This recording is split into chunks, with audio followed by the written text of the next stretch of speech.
Hello friends, नमस्कार। आज हम कुंडली के एक ऐसे महत्वपूर्ण विषय पर चर्चा करने वाले हैं जिसे अक्सर केवल भावों की सामान्य जानकारी तक सीमित कर दिया जाता है, लेकिन वास्तव में केंद्र, पणफर और अपोक्लिम भाव जो हैं कुंडली के फलित को समझने में महत्वपूर्ण भूमिका निभाते हैं। आज के वीडियो में हम समझेंगे केंद्र भाव क्या होते हैं, पड़फर भाव क्या होते हैं, अपोक्लिम भाव कौन कौन से हैं और पाराशर सिद्धांत में इनका क्या महत्व है। इन भावों में स्थित ग्रह किस प्रकार का फल देते हैं और अंत में इन तीनों समूहों को याद रखने का आपको आसान सा तरीका बताया जाएगा। सर्वप्रथम हम बात करते हैं केंद्र भावों की।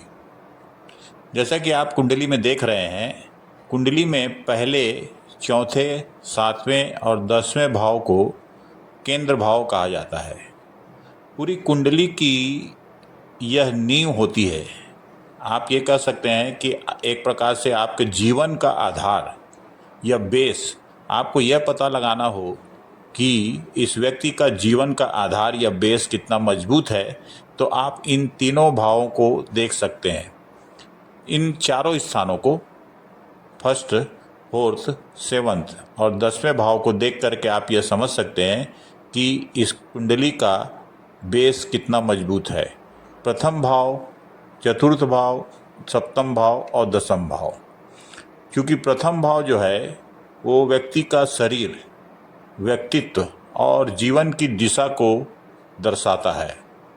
उसी प्रकार चतुर्थ भाव जो है सुख, माता, घर, संपत्ति और मानसिक शांति और घरेलू वातावरण से संबंधित है। उसी प्रकार से जो सप्तम भाव होता है वह विवाह, जीवन साथी, साझेदारी और समाज के साथ प्रत्यक्ष संबंध को भी दर्शाता है। और 10वां भाव जो है वह आपका कर्म है, व्यवसाय है, नौकरी है, प्रतिष्ठा है और सामाजिक स्थिति से भी संबंधित है। इसलिए यदि कुंडली में केंद्र भाव मजबूत हों तो कुंडली के कई महत्वपूर्ण क्षेत्रों को मजबूती मिल जाती है। और ऐसा कहा जा सकता है कि यदि कुंडली के केंद्र भाव मजबूत हैं या केंद्र के जो स्वामी हैं वह मजबूत हैं, तो आप यह कह सकते हो कि कुंडली की जो नींव है वह मजबूत है। अर्थात किसी बिल्डिंग की जो नींव बनाई गई है वह अगर मजबूत हो तो आप कह सकते हो कि पूरी बिल्डिंग ही मजबूत है। यदि केंद्र कुंडली में मजबूत है, अर्थात आपका प्रथम भाव मजबूत है, इसका मतलब यह हुआ कि आप निरोगी काया वाले व्यक्ति हैं, आपका शरीर मजबूत है, आपका व्यक्तित्व अच्छा है और जीवन की दिशा को आप सही दिशा तक ले जा सकते हैं। ऐसा व्यक्तित्व आपका है अगर आपका लग्न मजबूत है। अगर आपका चतुर्थ घर मजबूत है, मतलब आपको माता का सुख है, सभी प्रकार का सुख, भूमि, भवन, वाहन से संबंधित सुख आपको प्राप्त हो सकता है। मानसिक शांति आपको प्राप्त हो सकती है, संपत्ति प्राप्त हो सकती है, घर प्राप्त हो सकता है और माता के साथ भी आपके संबंध बहुत अच्छे हो सकते हैं, ऐसा कहा जा सकता है। इसी प्रकार यदि सप्तम भाव अगर आपका अच्छा है तो आपका विवाह अच्छा है, जीवन साथी अच्छा है, साझेदारी जो आप करेंगे वो अच्छी होगी। इस प्रकार से आप जान सकते हैं। और अगर 10वां भाव अच्छा है तो आपका व्यवसाय अच्छा है, आपका कर्म अच्छा है, आपकी नौकरी अच्छी है और आपकी सामाजिक प्रतिष्ठा जो होगी समाज में वो भी उच्च कोटि की सामाजिक प्रतिष्ठा होगी। तो इस प्रकार हम कह सकते हैं कि यदि केंद्र भाव मजबूत है मतलब आपके कुंडली की नींव मजबूत है। इसके बाद आते हैं पड़फर भावों पर। केंद्र भाव में जैसा आपने देखा कि वह केंद्र भाव एक बिल्डिंग की नींव है। अगर नींव आपकी मजबूत है तो आप ये कह सकते हैं कि आपकी कुंडली भी मजबूत है।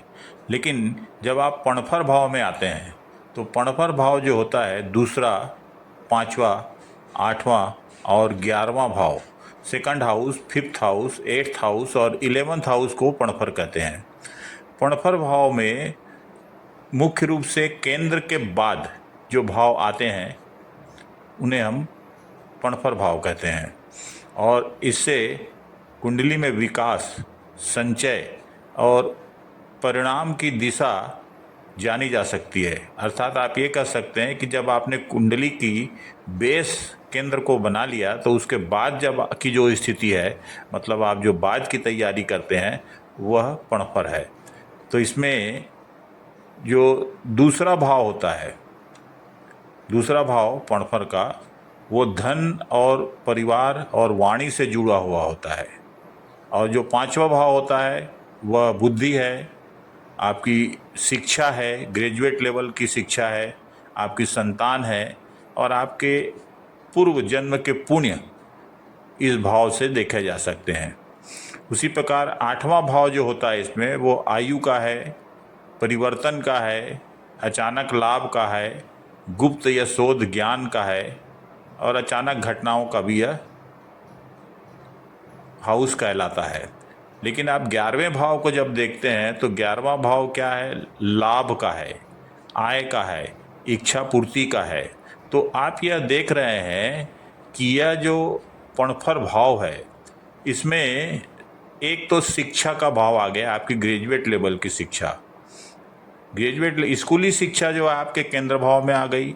और ग्रेजुएट लेवल की जो शिक्षा आपने की वह पणफर भाव में आ गई। मतलब आप ये कह सकते हैं कि आपकी उम्र का बीच का यह एक पड़ाव है पणफर भाव। मतलब इसमें ग्रेजुएट लेवल की शिक्षा आ गई और दोनों धन वाले घर, सेकंड हाउस और 11th हाउस, मतलब आपके इनकम का घर और धन का घर, दोनों इसमें आ गए। मतलब आप ये कह सकते हैं कि आपकी जो बीच की लाइफ है, बीच की उम्र है, उसका ये एक फल देने वाला पणफर है।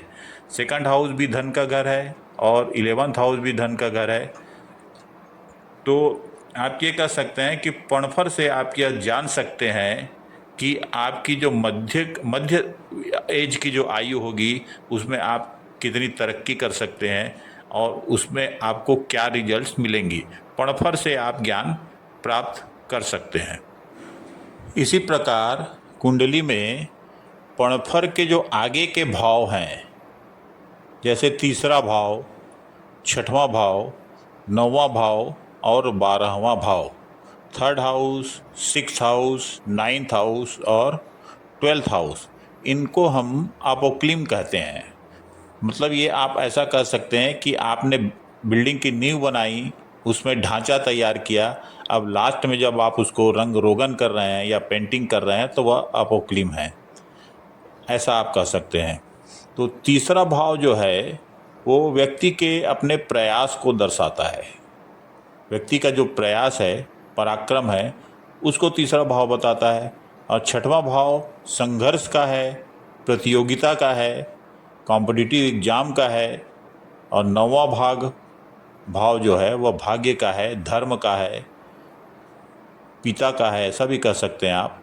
12वां भाव जो है वो व्यय का है, त्याग का है। इसलिए यदि कुंडली के इन भावों और इनके स्वामियों की स्थिति मजबूत हो तो व्यक्ति अपने प्रयासों और संघर्षों और जीवन की परिस्थितियों में महत्वपूर्ण अनुभव प्राप्त कर सकता है। तो यह थे 3 प्रकार के जो भाव आपको बताए गए।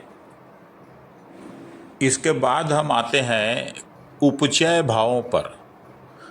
Third house, 6th house, 10th house और 11th हाउस, इन हाउसेस को या इन भावों को उपचय भाव कहते हैं।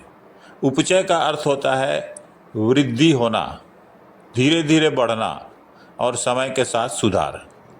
मतलब वृद्धि तो होती है लेकिन धीरे धीरे होती है और समय के साथ धीरे धीरे इसमें सुधार होता जाता है।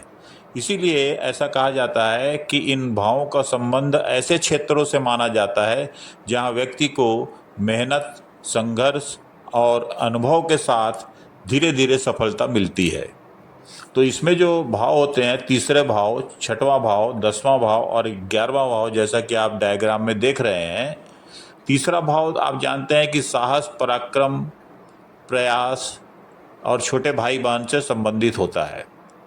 और छठवां भाव जो होता है रोग, ऋण, शत्रु, प्रतियोगिता, कॉम्पिटिटिव एग्जाम, नौकरी से संबंधित है और संघर्ष से भी यह संबंधित है। और जो 10वां भाव होता है कुंडली का, वह कर्म, नौकरी, व्यवसाय और पद प्रतिष्ठा और करियर से संबंधित होता है।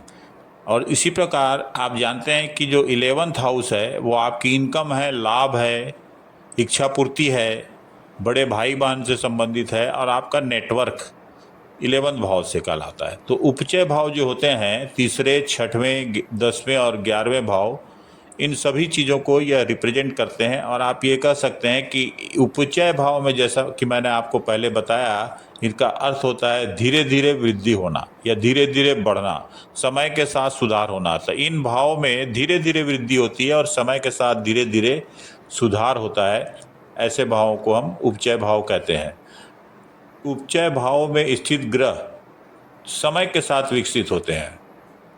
पाप ग्रह जैसे शनि और मंगल या राहु यहाँ अच्छे परिणाम दे सकते हैं, क्योंकि ये ग्रह जो होते हैं, शनि, मंगल और राहु, यदि उपचय भाव में हो तो ये अच्छा फल देते हैं, ऐसा कहा जाता है, क्योंकि ये ग्रह संघर्ष और प्रतिस्पर्धा से जुड़े होते हैं। इसके कारण से शनि, मंगल और राहु उपचय भाव में अच्छा फल देते हैं। जैसे मान लीजिए कि 6वें भाव में शनि है, तो ऐसा शनि व्यक्ति को संघर्ष का सामना कराकर धीरे धीरे विरोधियों और समस्याओं पर नियंत्रण देने की क्षमता दे सकता है, या किसी अच्छे कॉम्पिटिटिव एग्जाम में उसको बहुत आगे ले जा सकता है यह शनि। तो उपचय भाव में आप ये कह सकते हैं कि शनि, मंगल और राहु जो पाप ग्रह हैं वह अच्छा रिजल्ट देते हैं।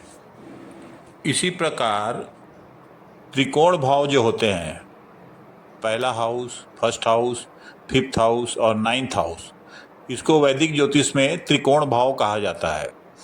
इन्हें कुंडली में अत्यंत शुभ और महत्वपूर्ण भाव माना गया है, क्योंकि प्रथम भाव जो होता है वो व्यक्ति का शरीर है, व्यक्ति का जीवन है, उसका व्यक्तित्व है। और जो 5th हाउस है वो बुद्धि, विद्या, संतान का हाउस है और पूर्व जन्म के पुण्य बीज से देखे जाते हैं। और इसी प्रकार से जो 9th हाउस है वह भाग्य का है, आपका गुरु का है, धर्म का है, पिता का है और आपका उच्च शिक्षा का भी यह घर है। मतलब आप ग्रेजुएट लेवल के बाद कोई पोस्ट ग्रेजुएट लेवल की शिक्षा लेना चाहें तो आप 9th हाउस से देख सकते हैं।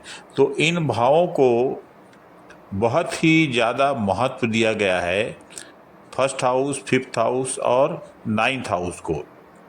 जो प्रथम भाव है वो व्यक्तित्व और जीवन की दिशा भी बताता है। इन तीनों भावों के स्वामी को त्रिकोणेश कहते हैं। यदि त्रिकोणेश कुंडली में मजबूत हो और शुभ ग्रह के साथ संबंध बनाए तो कुंडली में अच्छे परिणाम और राजयोग बनने की संभावना बहुत ज़्यादा बढ़ जाती है।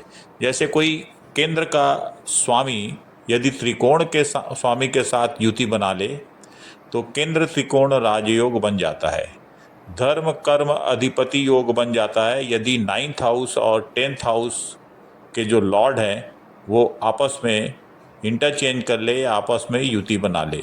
तो आप ये कह सकते हैं कि यदि कुंडली में त्रिकोणेश मजबूत है तो कुंडली बहुत ही ज़्यादा पावरफुल मानी जाती है। उनके स्वामी और उनके स्वामी ग्रह किसके साथ युति कर रहे हैं यह ज़्यादा महत्वपूर्ण हो जाता है देखना। तो किसी भी कुंडली में 1st हाउस, 5th हाउस और 9th हाउस के स्वामी को देखिए, यदि वह बहुत ही ज़्यादा पावरफुल स्थिति में है तो आप ये कह सकते हैं कि कुंडली भी बहुत ही ज़्यादा पावरफुल है। थैंक यू दोस्तों। यदि आपको वीडियो अच्छा लगा हो तो इस चैनल को लाइक, सब्सक्राइब एवं शेयर ज़रूर करें, क्योंकि इसी प्रकार की जानकारियाँ महत्वपूर्ण आपको मैं देता रहूँगा। धन्यवाद। Thank you so much.